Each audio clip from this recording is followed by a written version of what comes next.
Syederalen viral di media sosial sebuah moda transportasi berupa angkutan umum atau angkot bergaya sultan. Beda dari yang lain, angkot ini menyediakan fasilitas tak biasa seperti tempat duduk berupa sofa dan bantal.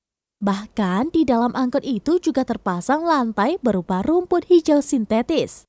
Mulai dari dinding hingga atap angkutan umum itu juga dipasang busa yang dilapisi kulit sintetis berwarna coklat sehingga senada dengan sofa.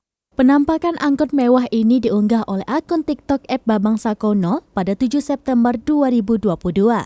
Dalam video terlihat seluruh ornamen dalam angkot umum tersebut berwarna coklat. Tidak hanya itu, kondisinya pun tampak bersih dan nyaman untuk penumpang. Pada bagian depan atau tempat supir dan kernet angkot juga terlihat mewah. Setir mobil hingga dashboard angkot ikut dipasangi busa. Menurut keterangan pengunggah yang diduga juga merupakan supir, angkutan umum tersebut beroperasi di daerah Ciamis, Banten.